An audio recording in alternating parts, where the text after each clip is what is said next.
Okay हामी अहिले चाहिँ म पढिरहेको चाहिँ स्पेसिमेन अफ बिजनेस है। यसरी नै मेरो फर्मेट पहिला इम्प्लोइमेन्टको थियो, अब म बिजनेसको पढिरहेको छु। बिजनेसमा पढ्नुभन्दा अगाडि मैले डेप्रिसिएसन बुझाएको थिएँ। डेप्रिसिएसनहरूको टुक्रा टुक्रा बुझ्यौँ हामीले, ट्रेडिङ, स्टक, डेप्रिसिएसन, अनि त्यसपछि पिसिसी, आरएनडी, यिनीहरू सबै टुक्रा टुक्रा यहाँ काम लाग्छ ल। अब फर्स्टमा फर्मेट हेर, द्याट इज सर्भिस चार्ज। यो सर्भिस चार्ज भने चाहिँ अब बिजनेस भने चाहिँ कि सर्भिस दिने हो कि प्रोडक्ट दिने हो होइन, प्रोडक्सन गरेर बेच्ने हो। मानौ यो पेन बनाउनेलाई प्रोडक्सन भन्छ। अब मेकअप गर्ने ठाउँमा पार्लरहरूमा चाहिँ मेकअप गरिदिने चाहिँ सर्भिस हो, पढाइदिने चाहिँ सर्भिस हो, डक्टरले काउन्सिलिङ गर्ने चाहिँ सर्भिस हो है। त्यही भएर यो बिजनेस च्याप्टरमा चाहिँ दुई तरिकाको क्वेसन आउँछ क्या। एउटा आयो भने सर्भिस दिने सर्भिस ओरिएन्टेडवालाको प्रोफेसनलको आउँछ, अर्को आयो भने चाहिँ बिजनेस प्रोडक्टिभवालाको आउँछ क्या, प्रोडक्सन गरेर बेच्ने खालको है। अब प्रोडक्सन गरेर बेच्ने खालकोलाई चाहिँ स्टक ट्रेडिङ पनि हुन्छ, सामान हुन्छ नि यहाँनिर, कस्ट अफ स्टक ट्रेडिङ भन्ने छ नि। त्यो भनेको स्टक ल्याएर राख्ने अनि बनाउने, अर्को नयाँ स्टक क्लोजिङ स्टक राखेर बाँकी बेचिदिने खालको चाहिँ ट्रेडिङ स्टक भन्छ क्या।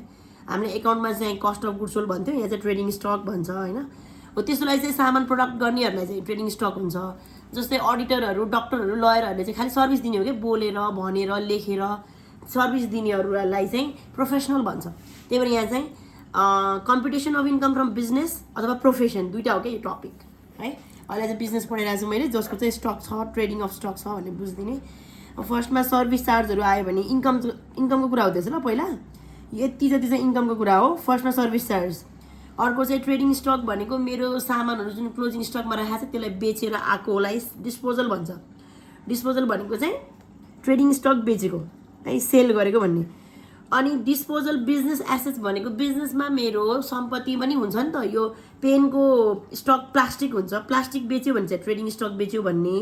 अनि बिजनेसमा भएको फर्निचर बेच्यो भने चाहिँ बिजनेस एसेट्स भन्ने होइन। ल्यान्डहरू बेच्यो भने बिजनेस एसेट्स भन्ने। त्यो बेचेर आएको गेन पनि यहीँ राख्न। अनि पुल अफ डिप्रिसिएबल एसेट्स भने के हो? पुल अफ डेप्रिसिएबल एसेट्स भने के हो भने हाम्रो block A, block B, block D, C याद छ? मैले त्यो CDE वाला 5वटा ब्लक भएकोवाला सामान बेच्यो भने त्यसलाई डेप्रिसिएबल एसेट्स बेच्यो भन्छ, त्यसबाट आएको गेन है। And prize or gift in a connection with business. बिजनेससँग रिलेसन भएको गिफ्ट, कसैले प्राइज पायो, कसैले पैसा पायो, त्यो पाएको जति सबै इन्कम हुन्छ यहाँ ल्याएर। Amount receive in Liu of accepting restriction. तिमीले बिजनेस नगर्नलाई रेस्ट्रिक्सन एक्सेप्ट गरेकोमा पाउँछु नि पैसा। जस्तै मान म अब पेन गरिरहेको छु, म पेन्सिल पनि बनाउँछु भनेर लागेँ म, अनि तर अर्को पेन्सिलवालाले चाहिँ के भन्छ भने तिमीले यो बिजनेस गर्यो भने म डुब्छु, बरु म तिमीलाई 5 लाख दिन्छु, तिमी बिजनेस नगर भन्यो भने चाहिँ त्यसलाई रेस्ट्रिक्सन गरेको भयो क्या। त्यसबाट आएको इन्कम पनि हाल्ने है। Amount receive from any investment directly related to business. बिजनेससँग रिलेसन भएको जति पनि इन्भेस्टमेन्ट छ त्यो सबै इन्कम यहाँ हालेर हाल अरे। अनि मेथड चेन्ज गरेर, जस्तै हामी डिप्रिसिएसनको डब्ल्यू मेथड होला, स्ट्रेट लाइन मेथड होला।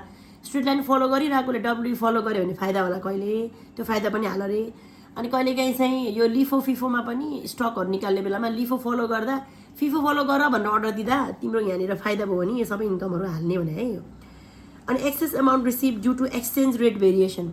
जस्तै म डलरमा नि काम गर्छु, म नेपालमा छ मेरो अफिस, अमेरिकन अफिस छ। अमेरिकामा कमाएको प्रफिट नेपाल ल्याउँदा आज मेरो 100 थियो भने भोलि 120 भइदियो भने मलाई 20 रुपियाँ फाइदा हो नि।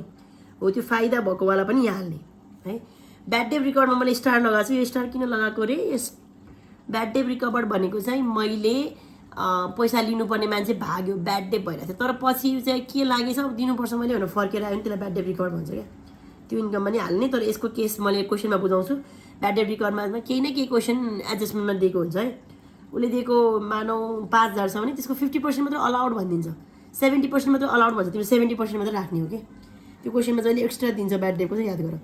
प्रोपोर्सनेट amount receive from long term contract. अब मानौ मैले एउटा रोड बनाउनु छ, रोड त कहिले 1 वर्षमा बन्दैन, 5 वर्ष लाग्ला अरे। अनि 5 वर्षको कन्ट्र्याक्टको पैसा भनेको 5 लाख हो अरे भने त्यो 5 लाख मलाई काम सकेर 5 वर्षपछि दिने होइन नि, वर्षपछि टुक्रा टुक्रा अमाउन्ट दिन्छ नि होइन। भनेपछि यो वर्ष 1 लाख दियो, अर्को वर्ष अर्को 1 लाख दिला अरे, अर्को वर्ष अर्को 1 लाख। वर्षपछि दिएको प्रोपोर्सनेट अमाउन्ट पनि इन्कममा हाल अरे। कन्ट्र्याक्ट सकिया त छैन म्याम, पैसा आएको इन्कम त भन्न पाएन, त्यही पनि प्रोपोर्सनेट पैसा आउँछ भने त्यो हाल अरे है। त्यही भएर कन्ट्र्याक्ट नसके पनि बिचबिचमा आएको पैसा पनि हाल भनेको। अनि यो कुरा त मैले इन्ट्रेस्टको त मैले भनि पनि सकेको छु। बिजनेस गर्दा मैले मार्केटमा पाउने इन्ट्रेस्ट 17% छ भने मैले मेरो होल्डिङ कम्पनीबाट काहीँबाट मैले पाएँ 5% पाएँ भने मलाई फाइदा त 12% भयो नि। त्यो 12% फाइदा भएको कुरा यहाँ हाल्छौँ हामी, इम्प्लोइमेन्टमा नै हाल्छौँ यो कुरा है। अनि receivable amount paid to others भनेको यस्तो है, मैले गरिमासँग पैसा लिनु छ अनि मैले फेरि आर्जुलाई तिर्नु पनि छ। हेर है, मैले के भनिरहेको छु, गरिमासँग मैले पैसा लिनु छ अनि मैले आर्जुलाई चाहिँ दिनु छ हो। द्याट मिन्स मैले लिने र दिने नगरेर गरिमाले सिधै आर्जुलाई दिन सक्छ, दियो भने मिल्छ कि मिल्दैन कुरो। गरिमा मलाई पैसा नदेऊ, मलाई आर्जुलाई दिनु छ, तिमी आर्जुलाई देऊ भन्यो भने त्यो कुरा पेमेन्ट भयो कि भएन? भयो नि होइन। तर ट्याक्स अफिसर किन बाठो भयो भने मैले गरिमासँग पाउने त इन्कममा हाल्नु पर्थ्यो नि त। मैले के बाठी गरेँ भने गरिमाले मलाई पैसा नदिएर सिधै आर्जुलाई दियो भने त मैले पैसा पाएको देखेन नि त। अनि ट्याक्स अफिसर यिनीहरूले पैसा छल्यो भनेर चाहिँ के बुझ्यो भने मैले पाउनुपर्ने amount, receivable amount paid to others, मैले पाउनुपर्ने मैले नपाएर अरूलाई नै डाइरेक्टली उताबाट देऊ भनेको। त्यो भनेको चाहिँ मैले पाएको भए इन्कममा देखाउन पाउँथ्यो। अनि सिधै डाइरेक्टली पेमेन्ट गर्यो भने चाहिँ ट्याक्स अफिसरलाई घाटा लाग्छ भनेर उसले बाटो गरेर यो एक लाइन राखिदिएको है। भनेको मैले पैसा पाएँ भनेर बुझ्दैन, पनि गरिमाले मलाई नदिए पनि मैले पैसा पाएँ र मैले आर्जुलाई दिएँ भनेर बुझ्नको लागि गरिमाले दिएको पैसा यहाँ इन्कममा हाल भनेको यो। Okay, then amount receive from कम्पन्सेसनमा आग लागि होला, बिजनेसमा गाडी पल्टेला, एक्सिडेन्ट होला, के भएको होला, त्यो हुँदा आउने कम्पन्सेसनहरू चाहिँ सबै यहाँ, इन्सुरेन्सले दिने कम्पन्सेसनहरू, मान्छेहरूले दिने कम्पन्सेसनहरू यहाँ हाल्ने है। अनि other amount receive under the head of business, अरू इन्कमहरू आयो भने यहाँ जोडिदियो अरे। अनि यो आयो मेरो ग्रस इन्कम। त्यसपछि एलेबल डिडक्सनहरूको चाहिँ यहाँ चाहिँ फिक्स्ड कुराहरू गराएको छ। योदेखि बाहेक अरूहरू कुरा पनि आउँछ जुन यहाँ अदर एक्सपेन्सेस भन्ने लास्टमा छ।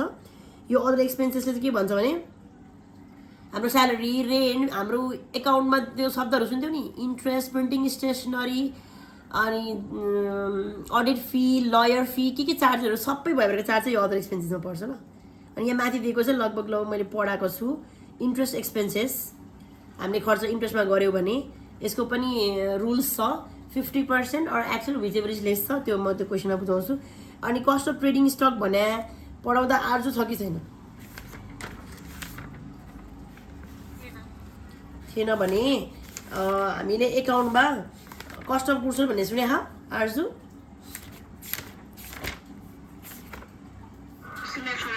ओ त्यही कस्ट अफ गुड्स नै हो। कस्ट अफ गुड्स भने के हो?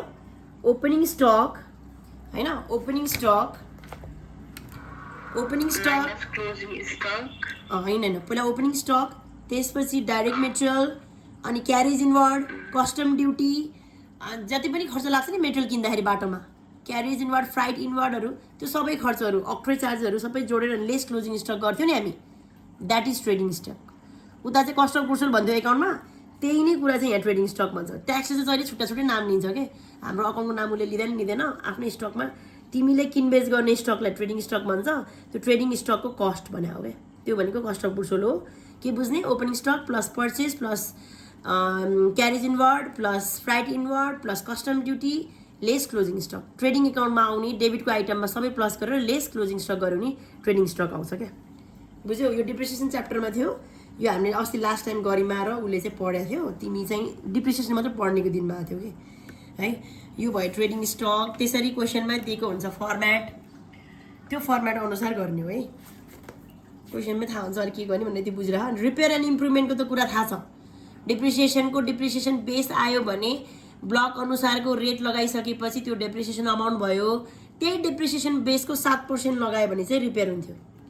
रिपेयर एन्ड इम्प्रुभमेन्टमा 7% और एक्चुअल विजेबल लेस, बुझ्छ?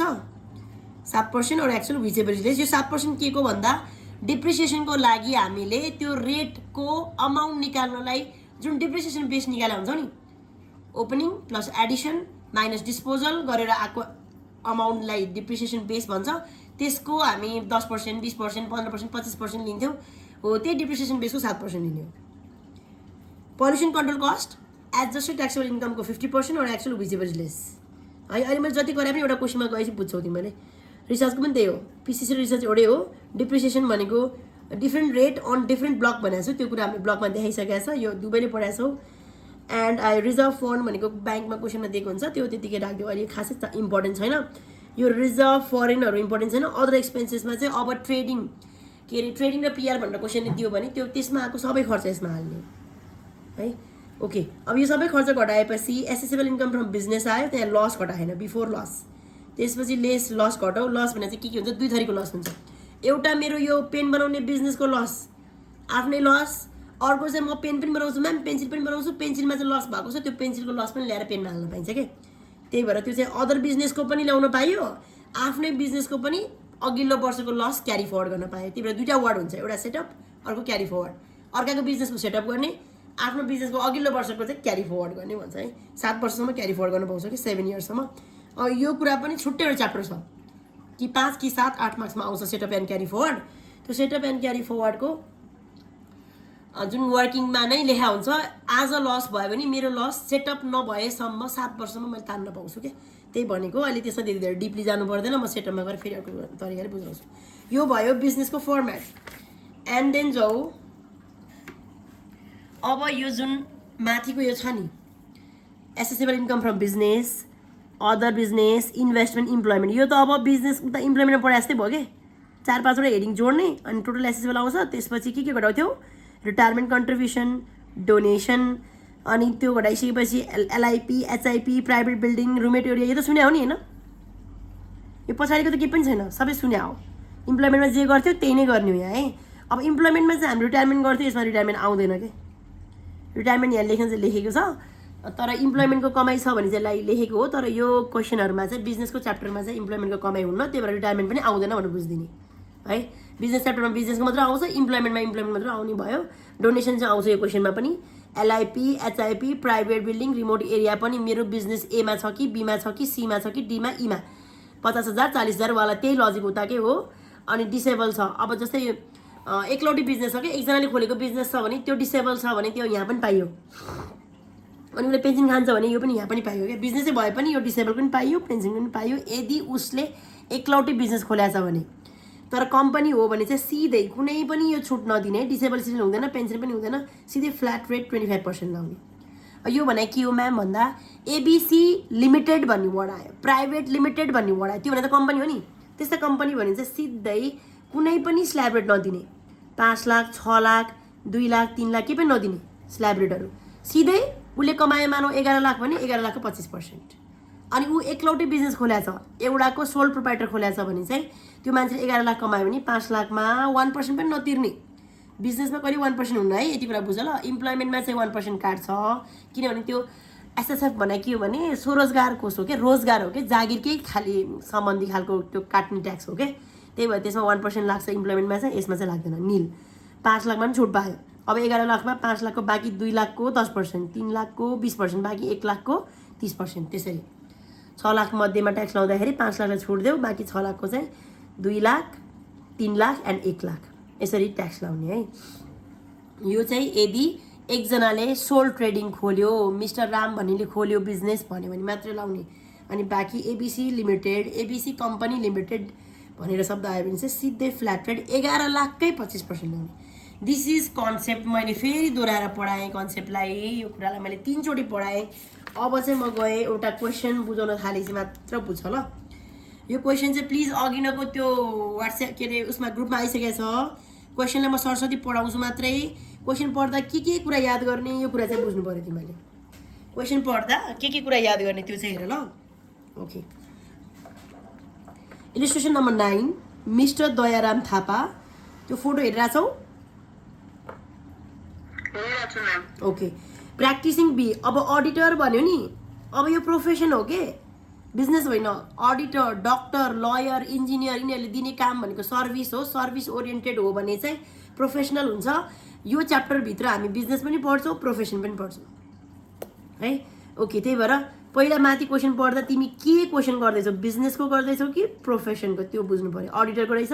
अब अडिटरको कस्तो कस्तो खालको खर्च हुन्छ, अडिटिङ गर्ने खर्च हुन्छ, लाइसेन्सको खर्च हुन्छ, अनि साइन गरेको डकुमेन्टको खर्च हुन्छ, डकुमेन्ट प्रिन्टिङ गर्छ, यस्तो यस्तो शब्दहरू आउँछन् क्या। प्रिन्टिङ स्टेसनरी खर्च आउँछ होइन, लाइसेन्स रिन्यू गरेको कुराहरू आउँछ। उसले अफिस लिएर राखेको छ भने अफिसको भाडा तिर्छ, अरू मान्छे पनि काम गर्न राखेको छ भने स्यालेरी तिर्छ। हो यसरी के दिएको हुन्छ त, कि रिसिभ एन्ड पेमेन्ट दिएको हुन्छ कि ट्रेडिङ एन्ड पिएल दिएको हुन्छ होइन। यहाँबाट तिमीले खर्च र पेमेन्ट भनेको खर्च, रिसिभ भनेको इन्कम। अब यहाँबाट इन्कम र खर्च देखाउने मात्रै हो क्या। अब यहाँबाट हामीले त्यो उताको फर्मेटसँग मिल्ने कस्तो कस्तो केस छ त्यही अनुसारको वर्किङ गर्दै जानु पर्यो ल। सरस्वती हेरौँ है त। बी क्लास अडिटर रहेछ, अनि उसको चाहिँ क्यास बेसिसमा फलो गर्छ भने चाहिँ हामी अभियसली क्यास बेसिस फलो गर्छौँ ट्याक्समा। अनि तलको रिसिभ एन्ड पेमेन्ट चाहिँ हेर्नु रे होइन। सुरुमा यो ब्यालेन्स बिटी चाहिँ कहिले पनि केही पनि नगर्ने, यो ब्यालेन्स बिटीलाई छोडिदिने, यो अघिल्लो वर्षको ताना मात्र हो, इन्कम पनि होइन एक्सपेन्सेस पनि होइन। ब्यालेन्स बिटी पनि छोड्ने, ब्यालेन्स सिडी पनि छोड्ने है। अरू बाँकी हेर अडिट फी। अब अडिटरले कमाउने त अडिट फी हो नि त, दिस इज यो मेन इन्कम, यो चाहिँ इन्कममा हाल्ने है। Fee receive from conducted training programme. अब फी ट्रेनिङ, अब हामीले अडिटर भएपछि त अरू मान्छेहरूलाई जो हामीसँग जब गर्न आउँछ उनीहरूलाई चाहिँ यसरी यसरी अडिट गर्नु, अनि यसरी यसरी चेक गर्नु उहरू हिसाब किताबहरू, अनि यसरी चाहिँ जोडेर ल्याउनु, यो चाहिँ खर्च टिपेर ल्याउनु भनेर सिकाउने ट्रेनिङलाई, त्यो पनि उसले त्यहाँबाट कमाएको पैसा पनि इन्कम भइहाल्ने। Gift from client, gift prize एन्जरै जोड्ने भनेको थिएँ मैले। कन्सल्टेसन फी पनि जोड्ने, कन्सल्ट गरेको कोही मान्छे आयो कन्सल्ट गरेको त्यसको पैसा आयो त्यसमा नि। अनि ओल्ड न्युज पेपर बेच्यो भने पनि जोड्ने। इन्कम फ्रम एग्रिकल्चर चाहिँ प्लिज कहिले पनि ट्याक्स लाग्दैन, यो चाहिँ तिमीले गोक्ने हो कि के गर्ने गर। इम्प्लोइमेन्टमा पनि एग्रिकल्चरबाट आयो भने हाल्थेनौँ, यहाँ पनि हामी हाल्दैनौँ। एग्रिकल्चरको इन्कम कहिले पनि ट्याक्स लाग्दैन है। अनि डिभिडेन्ड फ्रम म्युचुअल फन्ड, यो त हामीले इम्प्लोइमेन्ट पनि हाल्दैनौँ, याद थियो। डिभिडेन्ड र इन्ट्रेस्ट फ्रम ब्याङ्क कहिले पनि फाइनल विथहोल्डिङ भनेर हाल्थेनौँ, यहाँ पनि हाल्दैनौँ है। डिभिडेन्ड हाल्दैनौँ, एग्रिकल्चर हाल्दैनौँ। सरस्वती क्वेसन पढेर यति रफ आइडिया आइसक्यो। अब बाँकी सबै खर्च हाल्छु र, अफिस पनि हाल्छु, रेन्ट पनि हाल्छु, पर्सनल एक्सपेन्सेस हामी हाल्दैनौँ। तर त्यसको विषयमा तल केही भने होला। Audit fee include 50,000 advance receive from next year रे। माथिको हेडिङमा हेर क्यास बेसिस भनिसक्यो नि है क्वेसनले। क्यास बेसिस भनेपछि भन्यो भने मलाई अघिल्लो वर्षको पैसा आए पनि म इन्कममा हाल्छु, नेक्स्ट इयरको पैसा आए पनि म इन्कममा हाल्छु। एडभान्स भने मतलब छैन, प्रिभियस इयरको आउटस्ट्यान्डिङ भने मतलब छैन। क्यास बेसिस भन्ने बित्तिकै मलाई यो वर्ष जहिले सुकैको पैसा आओस् म इन्कममा हाल्छु भने हो। त्यही भएर यो अडिट फीबाट 50,000 घटाओस् भनेर दिए हो, हामी घटाउँदैनौँ। यहाँभित्र भएको 10 लाख नै पुरै हाल्छौँ, यो 50 घटाउँदैनौँ। यो क्वेसनलाई छोड्यौँ। Travelling expenses 8,000 was omitted to record in the above statement रे। अब तिम्रो काम गर्दा ट्राभलिङ गर्नुपर्छ, त्यसको खर्च माथि हालेको छैन, अब गएर हालिदियो है। पर्सनल एक्सपेन्सेस केही भनेर त अब personal expenses include 10,000 incurred for the office electricity and telephone. अफिसको इलेक्ट्रिसिटी र टेलिफोन बिल चाहिँ गएर मिक्स केमा भएर बसिदियो, पर्सनलमा गएर बसिदियो। पर्सनल खास हाल्ने चाहिँ होइन, तर त्यो भित्र बसेको अफिस इलेक्ट्रिसिटी बिल र टेलिफोन बिल चाहिँ हाल्नुपर्छ। यो मात्रै हालिदिने, 10,000 मात्रै हाल। बाँकी पर्सनल एक्सपेन्सेस कति छ 42,000 त्यो छोडिदियो है। स्टाफ स्यालेरी हाल्ने, अनि रिन्युएबल अडिट लाइसेन्स पनि हाल्ने। लाइसेन्स छैन भने अडिट काम पनि गर्न पाउँदैन। पर्चेज अफ मोटर बाइसाइकल, अब यहाँ हेर ल, डेप्रिसिएसन मैले लगभग 1-2 हप्ता कति कराएँ होला। अब मलाई भन यो मोटरसाइकल कहाँ पर्यो, मोटरसाइकल कुन ब्लकमा पर्यो हजुर? नोट्सहरू बनाएको छैन होला, सानो कपी नोट बनाऊ भनेको बनाएको छैन होला। ब्लक कहाँ पर्यो थाहा छैन। हेर है, डिप्रिसिएसनको क्यालकुलेसन गर्ने बेलामा बिजनेस च्याप्टरले वर्किङ नोट गर्छ यसरी। हेर है, डिप्रिसिएसन च्याप्टरमा वर्किङ नोट गर्छ। Calculation of allowable depreciation block C motor भेहिकलको। अनि मोटर भेहिकलको purchase of motorcycle in Ashwin date दिएछ। ओके, आश्विन भनेपछि पुरै एडिसन गर्ने। Opening WDV plus addition minus disposal. Opening WDV छैन म्याम, निल। एडिसनमा 100% 3/3 गऱ्यो, 3/3 गऱ्यो। फोटो हेर है, मैले क्वेसन पनि पठाएको छु, एन्सर पनि फोटो पठाएको छु। 1,30,000 को 3/3 गऱ्यो, किन? आश्विनमा किन भन, बुझ्यौ? अनि डिस्पोजल छैन क्वेसनमा। मेरो टोटल डेप्रिसिएसन बेस कति भयो? 1,30,000, त्यसको 20%। ब्लक सी भनेपछि 20% डेप्रिसिएसन काट्यो। यसरी हो भनेपछि बिजनेस च्याप्टरमा काम लाग्ने भएर उता पढायो, उता पढाएको हिसाबले हामी यसरी वर्किङ नोट गर्छौँ। अनि यो लगेर माथि खर्चमा देखाउँछौँ यही डेप्रिसिएसन भनेर है, बिस्तारै बानी बस्छ। अनि मेरो डेप्रिसिएसन बेस 1,30,000 आयो, यसको 20% चाहिँ मैले डेप्रिसिएसन काटेँ। यसैको 1,30,000 कै 7% लिनुपर्छ के, बुझ्यौ? डेप्रिसिएसन बेसले दुईटा काम लाग्छ, एउटा डेप्रिसिएसन निकाल्न, अर्को रिपेयर निकाल्न। त्यसको 7% और एक्चुअल रिपेयर कस्ट कति गरेछ क्वेसनमा हेर त। एक्चुअल रिपेयर कस्ट मेरो 3,000 गरेर रहेछ, मेरो 7% निकाल्दा 9,100 आयो। विच एभर इज लेस भनेको 3,000 खर्चमा आयो। ओके, अनि जब इन्सुरेन्स प्रिमियम पनि अलाउड, लाइफ इन्सुरेन्स प्रिमियमको हाम्रो के थियो? एक्चुअल और 40,000 विच एभर इज लेस। यो अहिले लास्टमा डिडक्ट गर्नेलाई छोडिदियो। रिपेयर अफ मोटरसाइकल हामीले गरिहाल्यो। डोनेसन पनि एलेक्समा गर्छौँ, ब्यालेन्स सिडी हामी गर्दैनौँ। ओके, अब यो तिम्रो सरस्वती क्वेसन पढ्यो। डोनेसनको 20% पनि के भनेको छ? ट्याक्स अफिसले मानेन भनेको छ। स्यालेरीको 3,000 पनि आफ्नै काम, छोराको काम अनि असिस्टेन्टलाई। अब हामीले स्यालेरी तिर्ने त बिजनेसको मात्रै हो नि, प्रोफेसनको मात्रै हो नि। अब उसको छोरालाई हेरेको मान्छेको असिस्टेन्टको स्यालेरी दिएको पनि यही अफिसमा ल्याएर हालेछ, त्यो त पर्सनल हो नि, त्यो हाल्न पाइएन है। भने स्यालेरी टोटल मेरो खर्च छ 2,65,000, त्यसको 3,000 चाहिँ खर्च नराखेर बाँकी चाहिँ राख्ने है। भनेपछि तिमीले यो माथिको क्वेसन प्लस तलको यो एडिसनल इन्फर्मेसन सबै मिलाएर गर्नु पर्यो है। यो तिम्रो यहाँ हेर न, एक्योर्ड अडिट फी भनेको छ 10,000। एक्योर्ड भनेको लिन बाँकी भने हो। यो लिन बाँकीवाला जुन यो लास्टको छ, लिन बाँकी तिर्न बाँकी हाम्रो मतलब हुँदैन क्या, यो पैसा आएपछि मात्रै गर्ने हो। लिन बाँकी छ हामी अकाउन्टमा भए चाहिँ लिन बाँकी भनेको चाहिँ इन्कममा हाल्थ्यौँ, जसरी पनि पाए पनि नपाए पनि टोटल आउटस्ट्यान्डिङ भनेर हाल्थ्यौँ।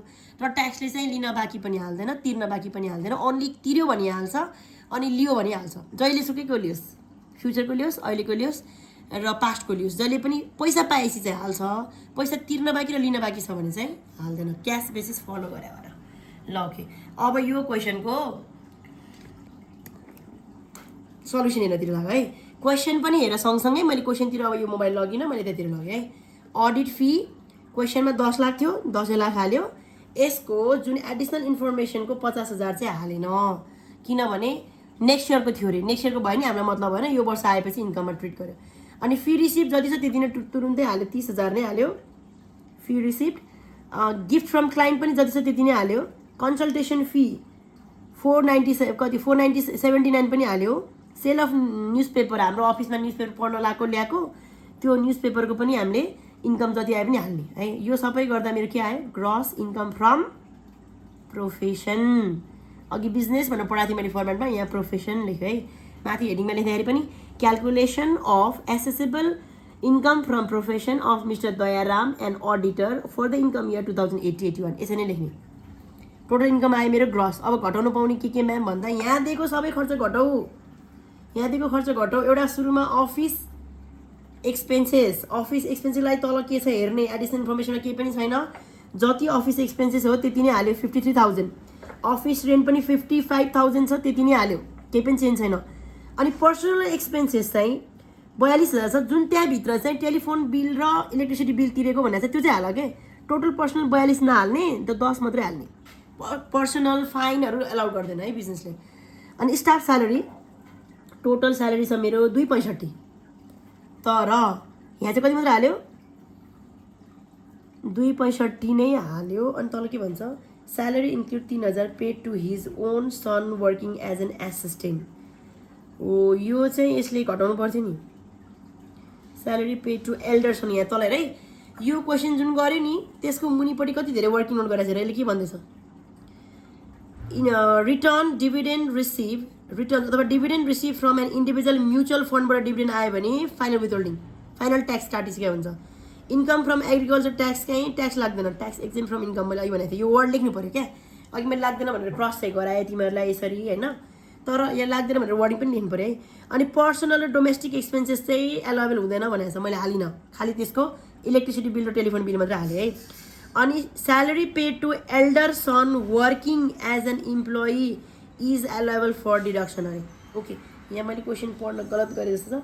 Salary include 3,000 PM paid to his own son working as an assistant. मैले आफ्नो छोराको लागि काम गर्ने एसिस्टेन्ट राखिदिएको होला, त्यो सानोतिनो बच्चा सानो बच्चालाई चाहिँ हेर्ने मान्छे राखेको होला भन्ने बुझेको थिएँ, त्यो होइन रहेछ है। यहाँ है क्वेसन आन्सर पढौँ ल। Salary include 3,000 per month paid his own son, आफ्नै छोरालाई स्यालेरी दिएर 3,000 किन दिएको भन्दा उसले अफिसमा काम गरेछ। अफिसमा काम गरेपछि त पैसा दिन त मिलिहाल्यो नि, उसले आफ्नो छोरा नराखेर अरू राख्यो भने त पैसा तिर्नुपर्छ नि होइन। त्यही भएर यो चाहिँ अलाउड भयो है। अहिले चाहिँ भन्न के खोजेको रहेछ, आफ्नै छोरालाई जागिर दिएछ आफ्नो प्रोफेसनमा अनि उसलाई तलब दियो, छोरा नराखेर अरू राख्यो भने पैसा त दिनु परिहाल्थ्यो, त्यही भएर त्यो अलाउड भनेको छ। स्यालेरीमा घटाएन है, 2% राख्यो किनभने तलब छोरालाई दिएको रहेछ, छोरालाई हेर्ने सानो बच्चालाई हेरेर अरूको एसिस्टेन्टलाई दिएको भन्ने बुझेर मैले घटाउनुपर्छ भने चाहिँ परेन। तर कुनै कुनै बेला चाहिँ आफ्नै के अरे घरको ड्राइभरलाई स्यालेरी दिएको, आफ्नो घरको पर्सनल काम गर्ने ड्राइभरलाई, काम गर्नेलाई, स्टाफलाई दिएको भने चाहिँ यहाँ घटाउनुपर्छ फेरि, त्यही मैले कम्प्लिट नपढेर बुझेको थिएँ। Okay, now audit licence renew गरेको अलाउड, खर्च देखाउन पाइयो। स्टेसनरी पर्चेस अलाउड, डिप्रिसिएसन चाहिँ तल वर्किङ नोट गर्यो अघि 20%, ब्लक सीको 20% निकालेर 26,000 आयो, त्यही 26,000 हाल्यो। यदि यहाँ डिप्रिसिएसन छ भने पनि त्यो हामी हाल्दैनौँ, यहाँ भएको डेप्रिसिएसन हामी हाल्दैनौँ। यसरी वर्किङ गर्छौँ, गरेको वर्किङबाट जति आउँछ त्यो यहाँ वर्किङ नोट ए भनेर हाल्छौँ। रिपेयरको वर्किङ नोट बी भन्यो, त्यही डिप्रिसिएसन बेसको 7% र एक्चुअल भिजेबल लेसमा 3,000 इज लेस, भिजेबल लेसमा 3,000 लेस, त्यो 3,000 हामीले रिपेयर भनेर घटायो। अनि अर्को ट्राभलिङ एक्सपेन्सेस माथिमा छैन रे, अनि तर ट्राभलिङ एक्सपेन्सेस गरेको त छ, एडिसन इन्फर्मेसनमा दिएको छ होइन, त्यो ट्राभलिङ एक्सपेन्सेस माथि चाहिँ हालेन, अब हामीले चाहिँ हाल्नुपर्छ। यसरी हेर त कति सजिलो छ क्वेसन दिएको इन्कम टक टक टक जोड्ने कुन कुन नजोड्ने तल लेख्ने पोइन्ट बनाएर के नजोडेँ मैले एउटा डिभिडेन्ड जोडिनँ अर्को इन्कम फ्रम एग्रिकल्चर जोडिनँ हो किन जोडिनँ भन्दा एग्रिकल्चरको ट्याक्स लाग्दैन डिभिडेन्ड चाहिँ फाइनल विथहोल्डिङ हो अनि ब्याङ्कबाट आएको इन्ट्रेस्ट भने पनि जोडिदिने थिएँ म है त्यस्ता कुराहरू नजोड्नेको चाहिँ वर्किङ नोट बनाइदिने तल लेखिदिने है ओके अब यो आयो मेरो एसेसेबल इन्कम फ्रम प्रोफेसन आयो टोटल अघि ग्रस इन्कममा मेरो 15,20,000 आयो त्यसमा भएका खर्च घटाएर 10,85,000 आयो होइन यो आयो प्रोफेसन अनि अब ट्याक्सेबल इन्कमको स्टेटमेन्ट सबै छुट्टै फर्मेट बनाए पनि हुन्छ म्याम यसरी कन्टिन्यू गरे पनि हुन्छ प्रोफेसन आयो assessable income from employment or investment सबै जोडेपछि आउँछ ट्याक्सेबल इन्कम अथवा टोटल एसेसेबल इन्कम त्यसमा मलाई घटाउनु पऱ्यो पहिला डोनेसन रिटायरमेन्ट घटाएन किन घटाएन रिटायरमेन्ट किनभने यो बिजनेसको हो इम्प्लोइमेन्टको जागिर खाएको इन्कम होइन त्यही भएर रिटायरमेन्टको आएन यहाँ डोनेसन मात्रै आयो अब डोनेसनलाई चाहिँ के भनेको थिएँ मैले अघि राम्रोसँग पढाएको थिइनँ donation to municipal BDC 25,000 allowed है सरकारी अड्डाहरूलाई दियो भने अलाउड होइन तर तल त के भन्दैछ तल हेर त डोनेसनको लागि 20% of donation was denied by tax officer due to lack of evidence भनेको उसले डोनेसन दिएको प्रुफै देखाउन सकेन के त्यो प्रुफ नदेखाएको भएर ट्याक्स अफिसरले मानेन अरे 20% चाहिँ भनेपछि कति पर्सेन्ट मात्रै माने यसको वर्किङ नोट हेर तल अनि डोनेसनको लागि हामी इम्प्लोइमेन्टमा के गर्थ्यौँ 5% अफ एडजस्टेड ट्याक्सेबल इन्कम अनि म्याक्सिमम 1 लाख एन्ड एक्चुअल कति हो 25,000 को 80% मात्रै किन 80% मात्रै म्याम 20% नट अलाउड ट्याक्स अफिसरले मान्दिनँ म तिमीले मलाई प्रुफ देखाएनौ त्यतिकै डोनेसन भनेर खर्च देखाए जस्तो लाग्यो भनेर भन्यो होला 25,000 त्यहाँ खर्च देखाएछ त्यसको 80% मात्रै एक्चुअल भयो म्याक्सिमम 1 लाख अनि तिम्रो टोटल एडजस्टेबल ट्याक्सेबल इन्कम कति छ 7,85,000 होइन बोले 7,85,000 मा हामीले बिजनेस लस यो गलत छ है 7,85,000 होइन 10,85,000 छ उसले 7 लाख ल्यायो मिस्टेक छ जस्तो लाग्यो मलाई बुक निकाल त 7,85,000 को 5% कति आउँछ अगाडि क्यालकुलेट छ तिमीहरूको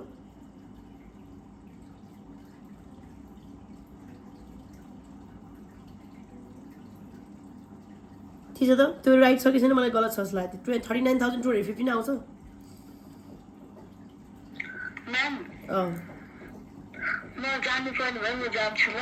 ल जाऊ सक्यो पनि आर्जो टेन्सन नलियो अब सक्यो यति हेर न कम्प्लिट भइसक्यो अब एलआइपी गरेर त्यो यति नै आउँछ 215 आउँछ होइन हो तर यहाँ लिनुपर्ने हेर न मेरो एज टोटल एसेसेबल इन्कम त 10,85,000 छ नि 10,85,000 को 5% लिनुपर्ने उसले 7,85,000 लेखिरहेको छ कि यो गलत हो त्यही पनि बुझिहाल्यो एडजस्टेड ट्याक्सेबल इन्कमको यति अनि म्याक्सिमम लिमिट 1 लाख अनि 80% भनेको चाहिँ एक्चुअल कति हो 20,000 हो हिजोपछि लेसमा 20,000 आयो कि यो त 7,85 ले पनि 10,85 ले पनि एन्सर यसको काम लाग्दैन 20,000 आयो त्यो वर्किङ नोट ल्याएर यहाँ घटायो अनि त्यो घटाएपछि एलआइपी भनेको के हो एक्चुअल प्रिमियम 25,000 देखाएको क्वेसनले एन्ड म्याक्सिमम लिमिट 40 हो विच लेस यो घटाइसकेपछि आयो मेरो ट्याक्सेबल इन्कम अनि त्यसमा 5 लाख 5 लाखलाई निल 2 लाखलाई 10 30 लाखलाई 20 बाँकी 40 लाई 12,000 कटाएर टोटल ट्याक्स लागि आयो यति गर्ने अनि तलको एडिसनल इन्फर्मेसनकोमा हामीले नोटहरू लेखिदिने हो कि कुन हामीले हाल्यौँ कुन हालेनौँ कि एडभान्स हामी हाल्दैनौँ एडभान्स अडिट फी हाल्दैनौँ क्यास बेसिसमा गर्छौँ भन्ने हो बुझ्छ यति गरेपछि हाम्रो सक्यो गरिमा मैले फर्मेट पनि बुझाएँ एउटा इलिस्ट्रेसन नम्बर 9 पनि बुझाएँ तिमी सरस्वती हेर म अर्को इलिस्ट्रेसन फोटो खिचेर पठाउँछु त्यो हेरेर पहिला क्वेसन हेरेर सरस्वती गर्ने कोसिस गर अनि पछि सल्युसन गर ल ल ओके थ्याङ्क यू त्यही त अब 8 बजे कल गर्छु आयो भने के गर्ने हो 8 बजेदेखि 9 बजीसम्म उसले अब उसले चाहिँ जसले आउनु भने उसै लियो कि बिचरा पढ्न खोजेर रहेछ उसले पनि अर्को जो चाहिँ आऊ बाटोमा भेटेर नि थिएँ आज पढ्न भने पनि आएन ल ल ल अर्को एउटा क्वेसन थियो कि इलिस्ट्रेसन 10 11 म सेयर गर्छु त्यो एकचोटि पहिला हेर सरस्वती क्वेसन हेरेर गर्ने कोसिस गर बिग्रिन्छ अनि एन्सर हेर ल ल ल ल ओके बाई गुड नाइट